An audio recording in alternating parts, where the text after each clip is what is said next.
Plaintiff Tiffany Anderson says the defendant is her mother. And when Tiffany was a child, her mother was addicted to pain pills. And now she's addicted to crack. Tiffany is desperate to get her mother some help. And she's suing her for emotional distress. Defendant Lolita Menifee admits that she became addicted to pain pills before Tiffany was even born, and says she lost everything as a result of her addiction. Lolita knows she needs rehab to get her life back on track. Ma'am, you're suing your mother for $1,000 for emotional distress? Yes, ma'am. Yes, sorry. I'm so sorry. That's all right. Start with you. Okay, so basically, let me say that I watch you all the time. Thank you. And Now, let me ask you though, why you call me a woman? I've been talking to women. I'm not offended. Anybody can call me a woman, right? No, sir. I had one young guy, he tried to be funny. I was at an establishment and he was cleaning up a little and he saw me standing there and he going, Judge Judy.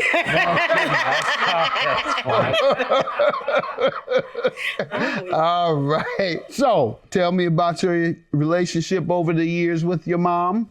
Okay. So I want to say that I love my mother dearly. I care about her 100%. But unfortunately, I need her to get into a drug rehab. Because as a child, growing up, my mom was addicted to pain medication. And as well as now that I'm an adult, she now has a crack addiction. What age were you when you figured or were told that she had a pill addiction? It had to start around my freshman year, going into my freshman year of high school. Okay. How did you find out? I seen a difference in her. We used to be really, really close. We used to do everything together. I used to be a mother's girl, always up under her. And I could tell that after she used to have surgeries, she got a big surgery done that needed more, a knee replacement, And I guess after that, she ended up getting addicted to the painkillers that was given to her. So she wasn't taking it like as prescribed as she should. She was, using more than she should have. You think that was because it was more pain?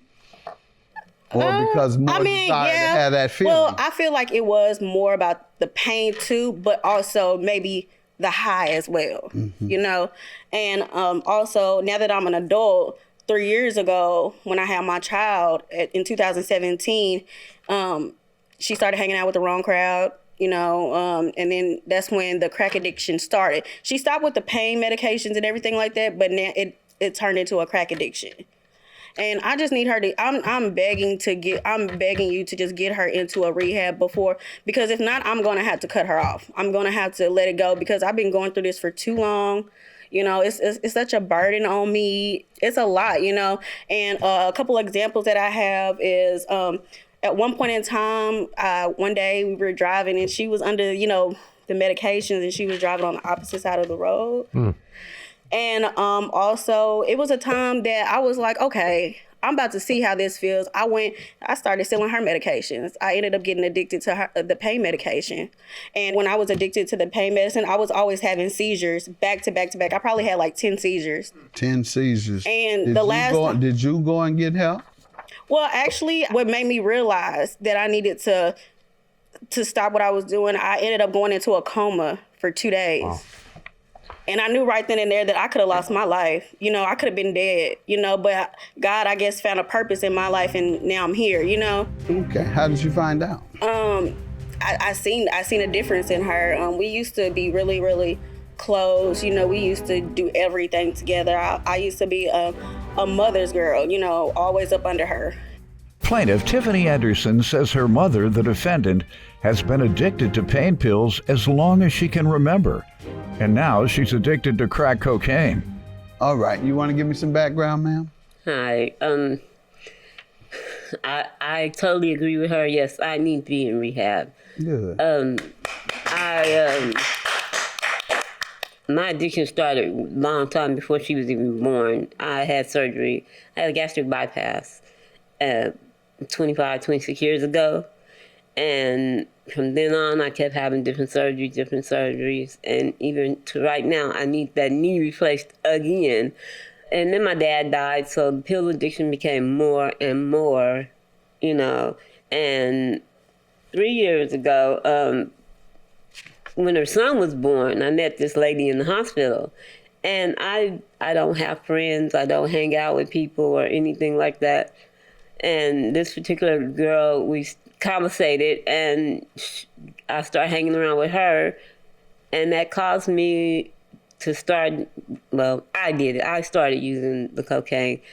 And Why? Just because someone you hung around did it? yeah, I just wanted to, curiosity killed the cat type of thing. But I lost my mom due to that. My brother came. I was taking care of my mom, and I lost her. He took her away from me. My kids have left me. My husband left me. How many times you been to rehab? I've never been. Why? You lost your whole family and still didn't think enough to go to rehab to try to stop? I've been even homeless. You lost your entire family and chose crack over it and never even tried to go to rehab. I would accept it and have more sympathy if you came in and said, Judge, I've tried. I've been in and out of rehab. I should have gone to NA a little more, but I tried. I've been to rehab. Here, you haven't even tried. Well, I have stopped the addiction months and go back and start and back and forth on my own without the rehab. But I know the rehab... And why do you need help? Well, to be in a structured place away from... Why haven't you done it? I can't make no excuse for that. Right. I just haven't. Right, and that's why I'm not gonna let you. And that's why I don't let drug addicts who have not tried rehab come in here and give me any excuses about what has happened to them or their family unless you have tried. And when you try, then I'll come back and say, all right, I'm glad you're trying. I understand people relapse all the time. We're gonna help you. But I'm not going to let you sit here and act as if you haven't neglected a responsibility. So, the emotional distress, why? I feel like emotional stress because I have been through so much with her personally. I've been through everything with her, and I just feel like it's a burden. I'm traumatized a little bit. My anxiety is terrible because of the things that, I had to go through with her. It was times where I had to, shake her just to see if she's, even alive. Everybody, was just like, leaving her left and right. But I ended up just staying. And I ended up going through a lot with her. And it's just like, I can't keep going through this. I'm 25 years old. I have a life of my own to live. And I'm just now really finding myself. And I feel like, I always got to, worry about her well-being. It's just not about her. I'm the one that's going through this with her, So and that's why she needs to hear that. Yeah. She probably hasn't. Y'all can't say that to mama. So give it all to her. And put it all on her mind. So she's either going to stay on crack or get therapy. But we're not going to let her escape responsibility and accountability for destroying your life and many others. Not going to escape that. We're going to say, this is your last time, mama. After that, come back to me when you're coming out of rehab.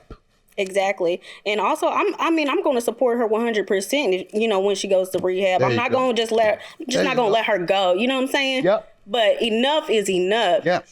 And it's like, I'm a very strong person. I really am. Clearly. And, like I said, because I thank God for letting me go through the things that I went through, because I'm here today to, I'm not the only person that's going through this. But hopefully, this will help her. You're letting other mothers know. Exactly.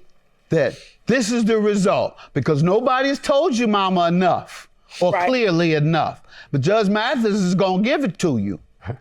And in fact, I'm taking it a step further, saying things to you that she can't. Even in your drug addiction, she can't say some of this stuff out of respect for you as a parent. That's why I'm saying it, and I want these other parents to hear it from her, because she is your child, drug-addicted parents.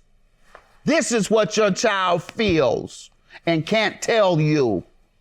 This is what your family feels and might be too caring to tell you, might coddle you too much to want to tell you. I'm hitting on something, huh? Yes. That's stuck in your head. Yeah. Because I know I see the families I know. I've grown up with them all my life. I got families I want to tell the mama, but I wouldn't dare do it. But the kids are dying from overdose. It's real. I know one family, 3 of them. 3 of them died from overdose in the same family. 2 of them went to prison for long terms. So I understand she's been coddled by other family members, but somebody got to say, no, you're hurting other people. It's not just you. So if you care about your children, about your other family members, then you'll go to rehab. Plaintiff Tiffany Anderson says her mother, the defendant, has been addicted to pain pills as long as she can remember. And now she's addicted to crack cocaine. All right, well, I'm so happy we could work this out. I'm going to dismiss your claim because, you can't give judgments to children who have bad parents. In the meantime, however, we are going to grant you inpatient rehab, and you check back with us and let us know how it goes. Good luck to you. I just want to say I love my daughter. I love my daughter and I thank her. I love you and I thank you. What are you talking about? And like I said, I know this is the step I need to make in order to do what I need to do. Yep. Everybody needs tough love sometimes.